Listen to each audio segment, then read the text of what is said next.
Start. महोदय, मेरा यह हार्दिक विश्वास है कि जो बड़े बड़े काम हमारे सामने हैं उन्हें करते समय आप भारत के इस प्राचीन तथा चिर नवीन संदेश को याद रखेंगे और छोटे उद्देश्यों की तुलना में राष्ट्र और मानवता के हित की ओर अधिक ध्यान देकर सहकारी प्रयास की भावना से कार्य करेंगे। हमें भारत की एकता का अर्थात अपने भावी भाग्य निर्माण के लिए प्रयत्नशील स्वतंत्र लोगों की एकता का निर्माण करना है। इसलिए हमें उन सब प्रवृत्तियों को जो इस एकता को छीड़ करती हैं तथा हम लोगों में एक दूसरे के बीच दीवारें, सांप्रदायिक दीवारें, प्रांतीयता की दीवारें और जात पात की दीवारें खड़ी करती हैं, ख़त्म कर देना है। अनेक राजनीतिक और आर्थिक विषयों पर मतभेद होगा और होना भी चाहिए, किंतु यदि भारत और उसके लोगों का हित ही हमारा प्रधान उद्देश्य हो और हम इस बात को समझें जैसा कि हमें समझना ही चाहिए कि इस हित की प्राप्ति पारस्परिक सहयोग और लोकतंत्रात्मक रीतियों से ही की जा सकती है, तो ये मतभेद हमारे सार्वजनिक जीवन को समृद्ध ही करेंगे। मेरा आपसे निवेदन है कि आप इसी दृष्टिकोण से देश की समस्याओं को हल करें और संसार के अन्य देशों के साथ निर्भयतापूर्वक और मैत्रीपूर्ण ढंग से व्यवहार करें।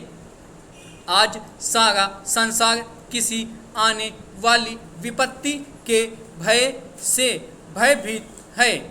किसी व्यक्ति अथवा किसी राष्ट्र का उत्कर्ष भय से नहीं होता, वह तो जैसा हमारे प्राचीन ग्रंथों में लिखा है केवल अभय से ही हो सकता है।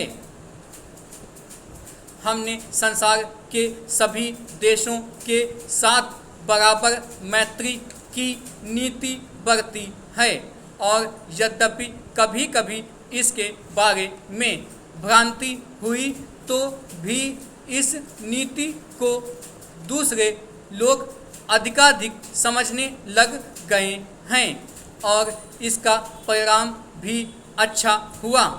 मुझे विश्वास है कि हम इस नीति का दृढ़ता से पालन करते रहेंगे और आज संसार के अधिकांश भागों में जो तनातनी है, इस प्रकार उसको कुछ कम करने का प्रयास करेंगे। भारत सरकार दूसरे देशों के मामलों में हस्तक्षेप नहीं करना चाहती, क्योंकि हम अपने देश में दूसरों का हस्तक्षेप पसंद नहीं करते। जहाँ कहीं संभव हुआ है हमने सहयोग से ही काम लिया है और हम शांति स्थापना में सहायता देने के लिए सदा तत्पर हैं।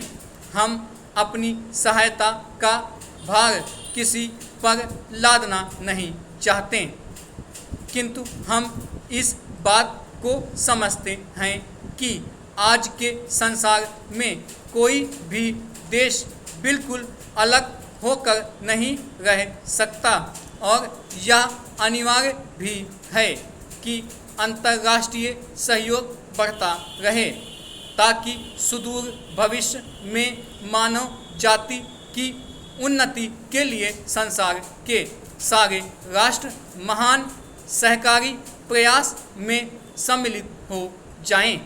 प्रायः एक वर्ष से कोरिया में विराम संधि स्थापित करने का प्रयत्न किया जा रहा है, जिससे उन बहुतेरी समस्याओं को जिन्होंने सुदूर पूर्व एशिया में उथल पुथल मचवा रखी है, शांतिमय ढंग से निपटाया जा सके।